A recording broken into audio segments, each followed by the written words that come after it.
A Jimmy Brennan production.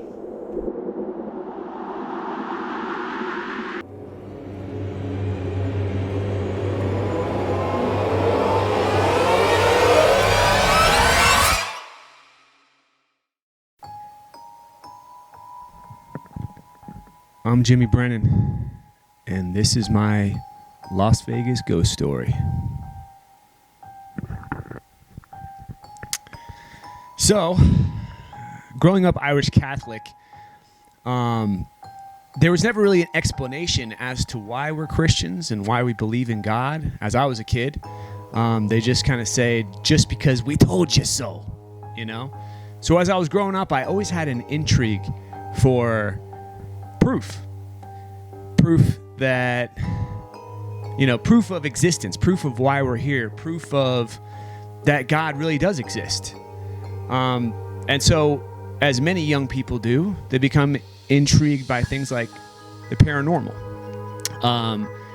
I can't remember the first show that I really watched, but I became even more intrigued when I started seeing Zach Bagans and this show, Ghost Adventures. Some of the things that they had on this show were so real seeming that it intrigued me. So much so that I was a naysayer almost. I said, there's no way this stuff's happening. It's too crazy, unrealistic. Well, I'm a comedian and just so happened to be thinking about moving to Las Vegas, which is where Ghost Adventures headquarters is located, where Zach Bagans has something called the Haunted Museum.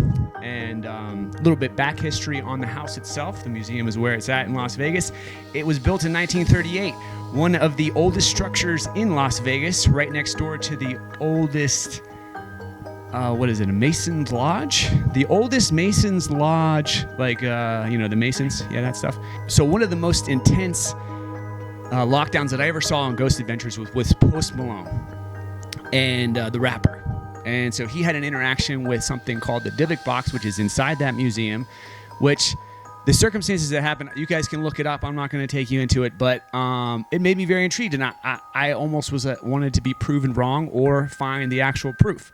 And so when I decided that I was going to move to Las Vegas, of course, I'm not just going to move there. I'm going to go on vacation first and go check it out. So just so happens that right after the pandemic, and started doing something called a flashlight tour, in which you can go there for a couple hours and actually do your own little mini lockdown inside the museum. So of course I was intrigued. I'm not going to get into every single thing that happened because it was a lot, but I'm going to go with the three main events that happened there that night. We go in and they give you your own little like a flashlight and a recording device and this little thing that you can supposedly runs radio backwards, and you can hear ghosts or entities or whatever over the radio line supposedly. So we go up into the room where this Dybbuk box is, and the Dybbuk box is supposedly a box that houses some sort of demonic spirit and is housed in this gold case. And I also will say that before we went in there, they had this almost like an FDA warning announcement by Zach Bagans himself that said, whatever you do when you go in here, do not provoke anything in here. And so, of course, me being the dumb Irishman that I am, you don't take it as seriously as you do need to take these things sometimes. And so when we were in the Dybbuk box room, I was getting bored, and we're sitting there and we're in pitch dark blackness, ADD, and so there's also something called a REM pod that kind of sits in the corner, and it's supposed to record any sort of electronic waves that are in the air, hence being some sort of entity or ghostly or paranormal activity. So literally nothing is going on in the whole room the whole time we're in there. And then I say, this is supposed to be so scary, doesn't seem so scary.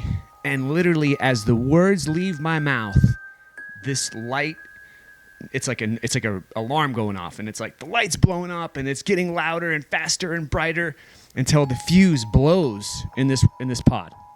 And So my girlfriend is just like, it's time to go. So we walk out the door. There was another group of people that were also doing their little investigation that we were sharing the time with, and they said that they heard hissing coming from the room. So I was like, okay, definitely time to go. But one room was worse than the next almost. So we go down into what's called the Devil's Room.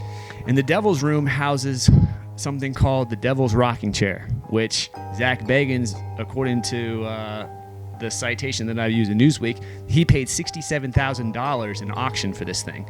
So it's definitely something. And so apparently there was an exorcism performed in this chair that is now the basis for the recently released Conjuring 3 movie, I guess, by Ed and somebody Warren, these famous exorcists. So they had all this stuff from that movie and that rocking chair in there. So we sit down and start rolling this backwards running radio where you're supposed to be able to hear something come over the gray noise.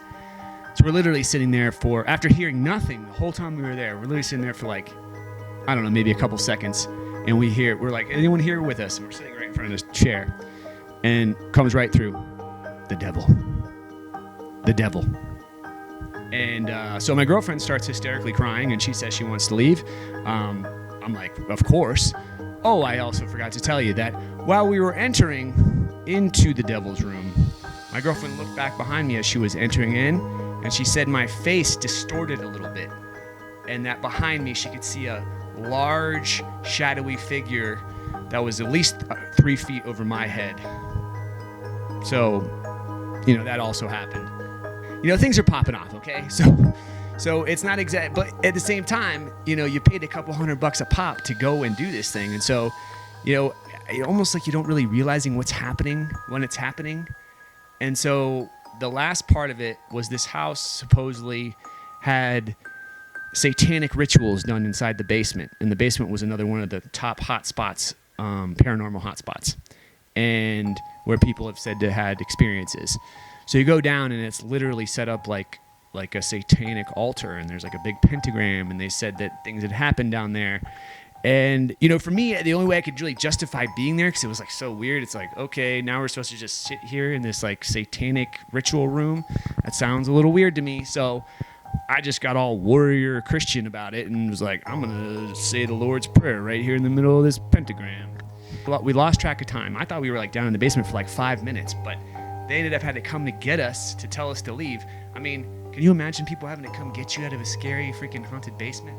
Like, I was like, oh, how long have we been down here?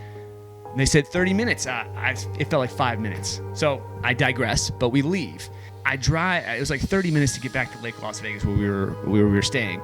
And, I'm not wanting to say anything to my girlfriend because I told her everything would be fine and nothing bad would happen. And so I'd have to go back on that word and say, guess what, honey? I feel a little weird. And so I just tried to kind of ignore it, that I wasn't feeling amazing. And then when I got back from driving and got out of the car, we were safe. I just told her, I said, I can't really even remember driving back. I can't remember the drive back. I just felt like something was in my head, messing with my head. It was the weirdest feeling I ever had. And she was like, are you messing with me? Are you screwing with me? You better not be screwing with me. And I'm like, I'm telling you, we made a truce, like not to screw with somebody in this situation because we knew that it, very well something could happen and we didn't want to scare each other. So we're still in Las Vegas though. We're trying to figure out we're going to move here. And I, although whatever had happened there, that was the second night that we were there and we still had a couple days left on our vacation. So I was like, I'm not going to let this mess up my day. Who would? So I go about the next day. I think everything's fine. We go down to the strip, and it's literally as soon as I park the car, I feel this overwhelming, like almost hallucination of anxiety, like where I just like feel like pressure coming down on me, and like my girlfriend, she could feel it in me, she could see it, and so we did this quick little. I'm just completely true. In the Cosmopolitan parking lot in Vegas, we did like a little mini exorcism, said the St. Michael prayer. I literally felt some relief. And then we went and did like the scary rides on the Strat and, walked around Vegas and did some gambling. And then the next day we climbed a mountain, and everything seemed pretty fine for the most part. I didn't feel amazing, but I felt fine.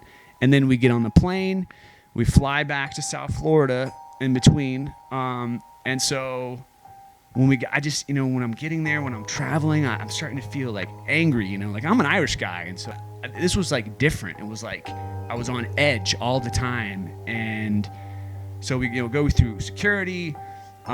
Meanwhile, this is Thanksgiving weekend. So I start to realize what am I going to do? What is this? I'm like starting to like Google, what do I do if I have a demonic attachment? What do you do? So I'm literally trying to reach out to an exorcist, to a priest on holiday weekend, and no one's answering my emails or my calls. And so, you didn't think they would. Thanksgiving Eve, I'm hanging out at this local kava bar. I'm scheming up and talking about how I'm going to deal with this situation. The more I talk about it, the more I become agitated, and the feelings that I had before ignited even more, tenfold. I start hallucinating and feeling like, the only way I can really describe it is like that scene from The Exorcism, Emily Rose, when the priest is like feeling overwhelmed and he walks outside and he's like, I felt like it was the devil being like, it's on tomorrow. It was kind of like that. I felt, and so anyway, so I was telling my girlfriend, she could see that I was troubled. It's midnight. Thanksgiving's the next day, and I'm like, I got to go to a church, ASAP, and because I just didn't know what else to do. What am I supposed to do? So she's like, where are we gonna find it? So I literally Google Catholic church, because I figured a lot of times Catholic churches have, they're open sometimes because they have people come in, wander in, or whatever. So there's a church that said it was open, and it was directly across the street. So we literally go over there. I'm telling you, the second that my foot hit the holy ground, I felt a little bit better. And there just so happened to be a statue of Jesus sitting there. I'm telling you, when you're desperate, you do desperate things. And I had never in my whole life thought that I'd be in West Palm Beach, Florida, at 12 a.m. on Thanksgiving Eve, sitting here begging for forgiveness to a bronze Jesus. But I was there. And let me tell you, it worked. I did the exorcism prayer, the St. Michael prayer with my girlfriend, and the second that the last word left our mouth, I felt this big anxiety just gone. And it was still there a little bit, dissipated to a point where it was like a balloon popped. It was like a weight off your shoulders. So, needless to say, tears were shed and things were strange. The next day was Thanksgiving. Thank goodness for us, we didn't have to spend it with our own family, so it was stress-free. I went to a buddy's for Thanksgiving, and everything was pretty low-key, and I didn't feel 100%, but I felt pretty good. So that very Monday, the exorcist follows up with me, the priest. And so he's talking to me on the phone, and he's asking me about, he's like, do you have the St. Benedict? Do you have the this? Do you have the that? I'm like, yeah, I got the holy water. Oh, I've been wearing a crucifix the whole time. Yes, I got my St. Benedict. Yeah, I have all these. Yeah, I got it all because I was freaked out. I was legitimately the most scared I've ever been in my whole life. And so I'm talking to the priest, and he says, well, it looks like you've done your homework. But the only thing you need to do now, James, is forgive yourself. He goes, I'll do the St. Michael prayer with you, the exorcism prayer. And he did. And the second that he did, it was again.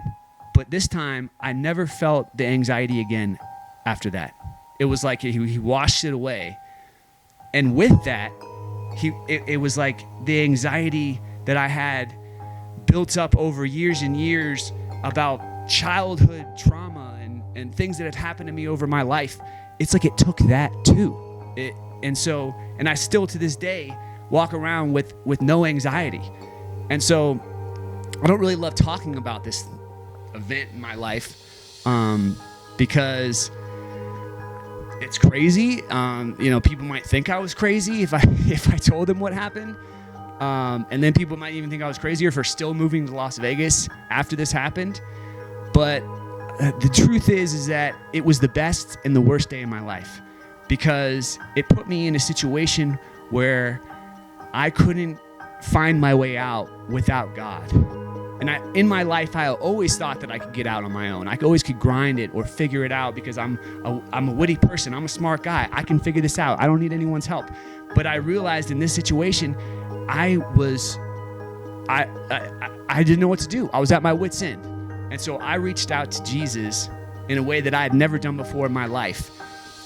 And it changed my life forever. So I'm not the Bible thumping, evangelizing Christian type of guy that's going to go on my limb and tell you that you need to do this, that, or I'm representing this church or that nonprofit. But the truth is that there are brighter days ahead. And the night is darkest before the dawn. So keep going and keep growing, because God's there for you. I'm Jimmy Brennan, and this is my Las Vegas ghost story.